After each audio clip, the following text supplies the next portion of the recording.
Why a name vanishes the second you hear it. You meet someone. You shake their hand. They say, "Hi, I'm Priya." 4 seconds later, you know she has a dog, hates coriander, and once went skydiving in New Zealand. Her name has been deleted with military efficiency. Not hidden, not resting on the tip of your tongue. Gone. A blank white rectangle where one extremely useful word was briefly employed. And your brain immediately makes this personal. You are rude, distracted, bad with people. Possibly the first human ever to fail an introduction. Good news! You are participating in one of memory's most reliable and socially inconvenient design choices. Bad news. The name really may not have much to hold on to. To understand why, meet the baker. In 1987, researchers showed participants 16 unfamiliar faces and asked them to learn information about each one. Some labels were occupations, some were surnames. Crucially, certain words could serve as either. One person was a baker, another was Mr. Baker. Same word, same letters, same sound. One owns an apron, the other owns paperwork. When the participants were tested, occupations were much easier to recall than surnames, even when the label itself was identical. This became known as the Baker-Baker paradox, which is a wonderful name for research about being unable to remember names. Tell someone a person is a baker, and the word arrives with friends. Bread, flour, ovens, 4 in the morning. A tray that is somehow both hot and heavier than the mortgage. Those associations provide multiple routes back to the occupation. Tell someone the person is called baker, and the word may arrive alone. It does not describe the face, personality, voice, or known position on sourdough. It is a label attached by convention. Nothing about a stranger's eyebrows whispers, baker. The researchers had deliberately stripped away many obvious advantages occupations might normally have, yet names still lost. A later study pushed the idea further. Participants learned names, occupations, and possessions for unfamiliar faces. When names were relatively meaningless, recall was worse. But when researchers made the names meaningful and the occupations meaningless, the name disadvantage disappearing. So the problem was not that proper names carry an ancient curse. Meaning was doing the heavy lifting. Your memory likes networks. One detail activates another, which activates another, until the target information gets dragged into consciousness, surrounded by several friends and a catering order. An arbitrary name can have fewer semantic connections. The face may feel familiar.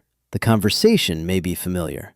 You may remember where you met, what they said, and the exact noise they made when somebody mentioned cryptocurrency. But the route from all of that to the sound Priya can remain annoyingly narrow. That explains why names are difficult to retrieve later. It does not fully explain the special humiliation of losing one before the handshake ends. That part may be an encoding problem. During an introduction, your attention has several unpaid internships. Read the person's expression.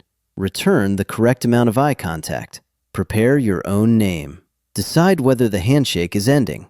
Prevent your mouth from saying, "You too," after they say, "Nice to meet you." If the name receives weak attention at that moment, memory has very little material to preserve. It did not fall out of storage. It may never have completed onboarding. This is also why the popular advice, "Just repeat the name," needs an upgrade.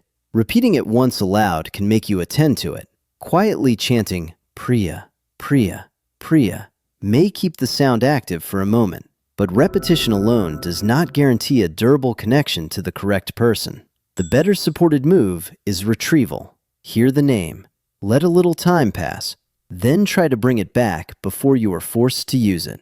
In a series of laboratory and real-world experiments, researchers compared restudying names, creating semantic associations, using imagery, and practicing retrieval. In laboratory tests, retrieving names on an expanding schedule produced much better later recall than simply seeing them again, and adding meaningful associations also helped. At a real party, retrieval practice produced higher name recall 1 to 3 days later, while an elaborate imagery method did not beat ordinary instructions. That result is deeply considerate, because most people do not have time during an introduction to transform Priya into a cinematic visual metaphor involving a distinctive eyebrow. You can use a simpler version. First, actually pause for the name. Do not use those 2 seconds to rehearse your own sentence like it is the closing argument in a legal drama. Second, give the name one connection if a natural one appears. Priya has the same name as a colleague. Daniel sounds like your cousin Daniel. Rose is also a flower. The association does not need to be genius. It needs to exist. Third, retrieve instead of staring. A few moments later, ask yourself, what was her name? Try before checking. Then use it naturally once if the conversation gives you a non-robotic opening. If it is gone, ask again. That last option feels socially catastrophic because your internal narrator has turned a normal memory failure into a character trial. In real life, sorry, could you remind me of your name? Is usually less strange than spending 20 minutes calling somebody mate while radiating visible panic. And the missing name does not mean you forgot the person.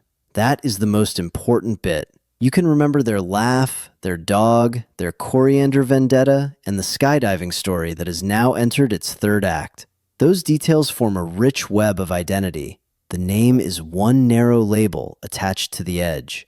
Sometimes the whole person remains, while the label quietly detaches and rolls under the fridge. So the next time a name vanishes mid-handshake, do not diagnose yourself with moral failure. Your memory is not saying the person does not matter.